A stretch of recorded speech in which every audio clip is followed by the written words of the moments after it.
le JT de la télévision Dunia.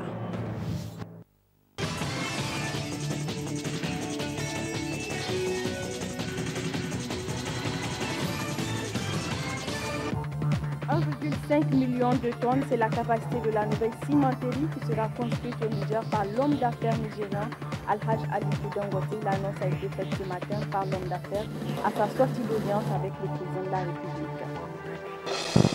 La communauté musulmane du Niger a célébré hier la fête de la Tabaski. Au lendemain de la fête, une de nos équipes a sillonné la capitale. Niamey est confrontée à un problème d'insalubrité. Détail dans un instant. Voilà pour le sommaire. Monsieur, dames, bonsoir. Merci d'avoir choisi la télévision Dunia pour vous informer.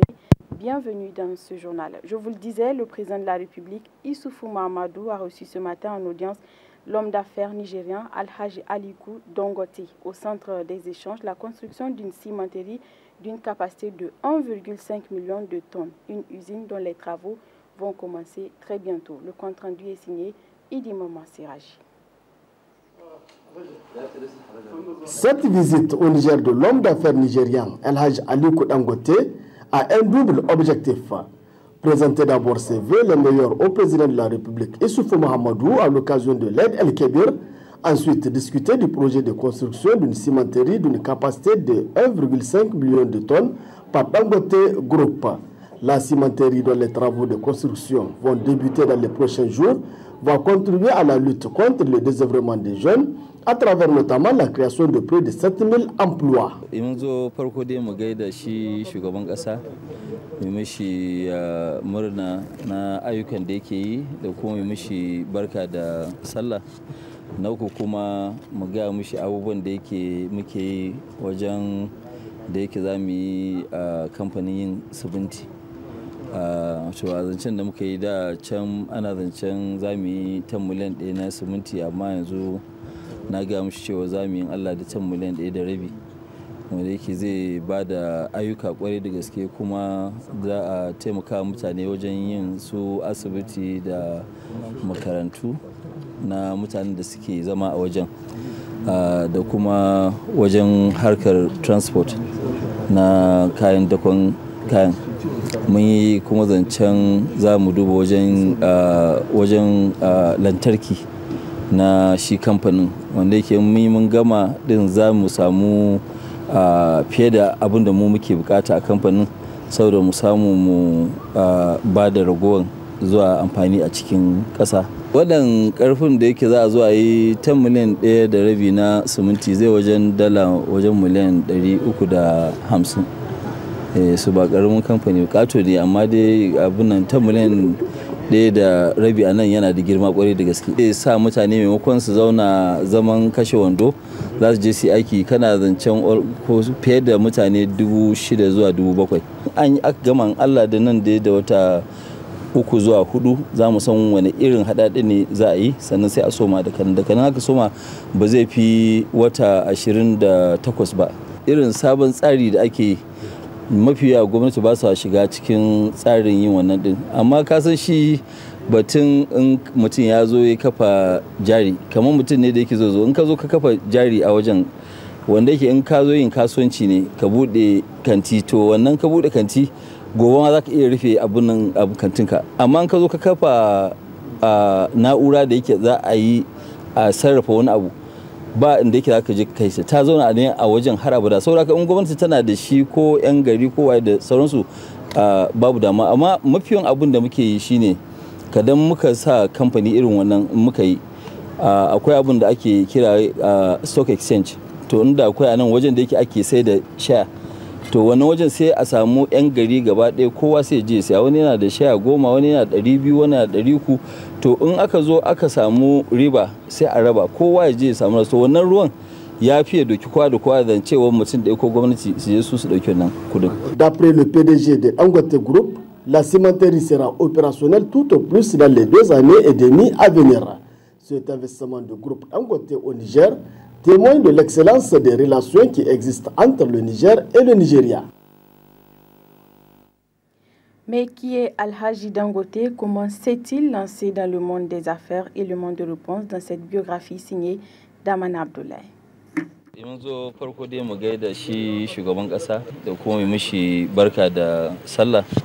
charismatique cité en modèle de réussite en Afrique et de par le monde, âgé de 56 ans, Aliko Dangote est né le 10 avril 1957 à Kano, dans le nord du Nigeria. Après ses études primaires et secondaires, Aliko Dangote fréquente l'université de Al-Azhar au Caire, en Égypte. Homme d'affaires aguerri, actuellement président directeur général de Dangote Group, Aliko Dangote s'est investi dans le monde des affaires en 1977 avec seulement un apport de 500 000 naira et 3 camions de ciment appartenant à son grand-père et un prêt remboursable sur 2 ans.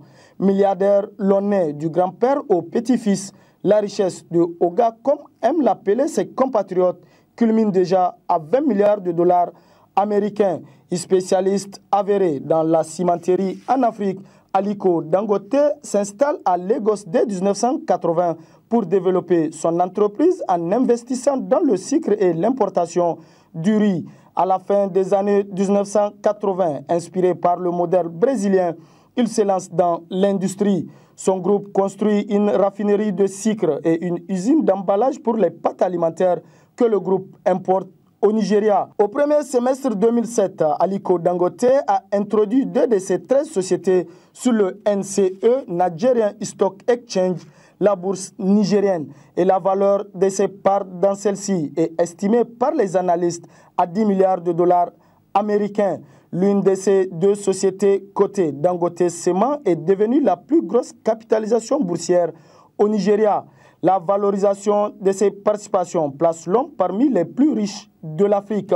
Actuellement, son groupe possède la plus grande usine de production de ciment subsaharienne.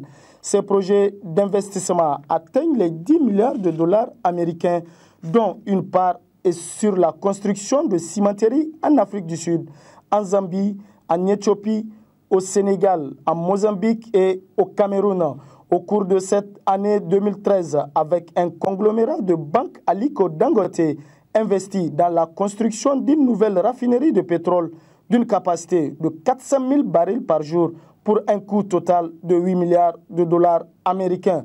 En juin 2013, il est le premier homme d'affaires du continent noir à dépasser le cap de 20 milliards de dollars américains, soit 15,3 milliards d'euros.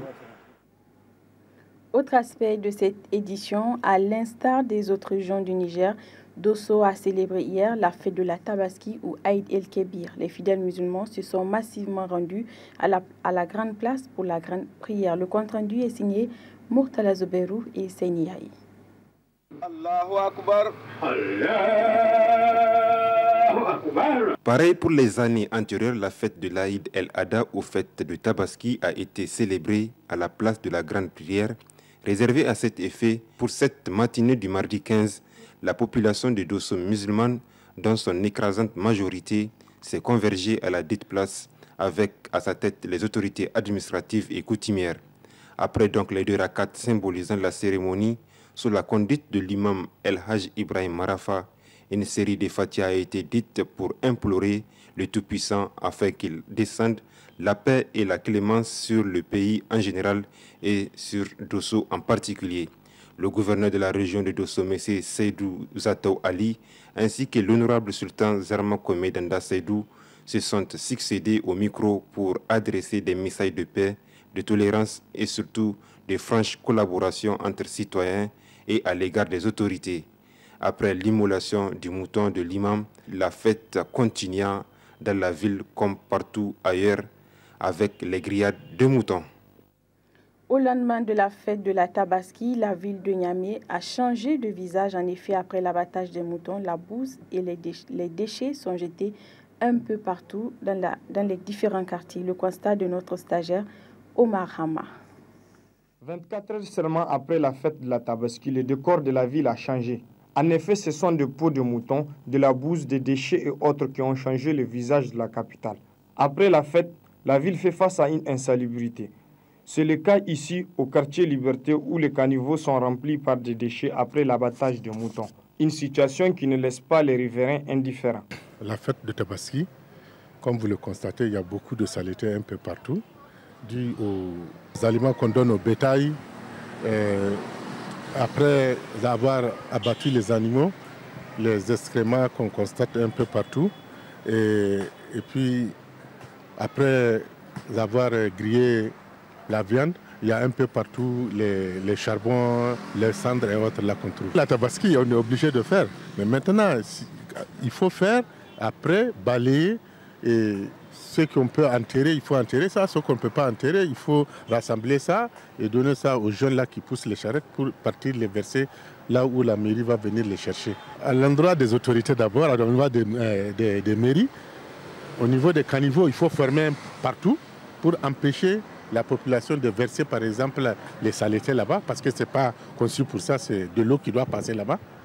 À la population, il faut les sensibiliser pour qu'ils ne versent pas par exemple les saletés dans les caniveaux, parce que c'est de l'eau sale qui doit passer par là. Si c'est l'eau seulement, ça ne va jamais se pousser. Il y a des conséquences, parce que vous savez, la saleté, chaque fois on passe sur les médias pour dire que la saleté, de laver ses mains avant de manger. S'il y a la saleté partout, on ne peut pas empêcher aux enfants de jouer.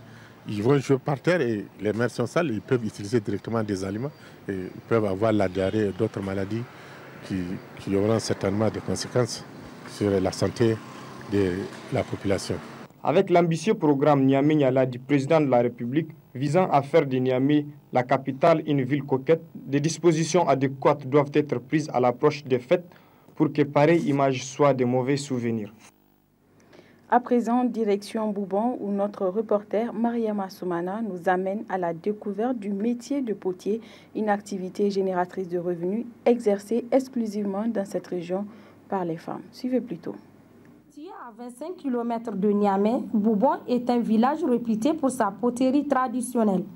Exercée en milieu rural, la poterie a toujours été l'affaire des vaillantes et courageuses femmes de Boubon. Un art pour lequel rien ne se perd, tout se transforme. Les vieux pots cassés, l'argile constitue l'essentiel des ingrédients utilisés dans la fabrication de cette poterie. On met un peu d'eau dans l'argile, on pile les vieux pots qu'on tamise pour avoir une poudre. Ensuite, on malaxe le mélange pendant plus de 2 heures de temps. Puis on commence la fabrication. 2 semaines après, on procède à la cuisson. Nous faisons des canaries, des pots de fleurs, des gargoulettes, des passoires, des foyers améliorés. Nous apprenons aussi à nos filles la poterie. De la recherche de l'argile à la cuisson, en passant par le mélange et la fabrication, la poterie est une activité pas du tout facile. En témoigne le temps consacré à la fabrication d'un seul canari. C'est très fatigant. Après la fabrication, on ne peut rien faire. Je suis obligée de me masser avec de l'eau chaude. Outre les touristes, les commerçants grossistes de Niamey, les habitants des villages environnants constituent la clientèle des potières de Boubon. Une activité qui est source de revenus pour ces femmes. Dieu merci. Nous arrivons à subvenir à nos besoins grâce à cette activité. Il y a des hommes qui sont couchés à l'ombre et c'est les femmes qui les prennent en charge. Les prix varient de 150 francs à 1500 francs.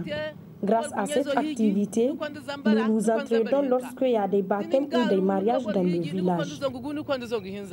Les potières de Boubon méritent une attention particulière car elles contribuent au développement socio-économique du pays à travers notamment l'artisanat féminin. Voilà, ce journal vous a été présenté avec l'aide de toute la rédaction. Nous vous remercions de votre fidélité. Passez une très belle soirée en compagnie des programmes de la télévision Dunia, la télé en continu. Au revoir.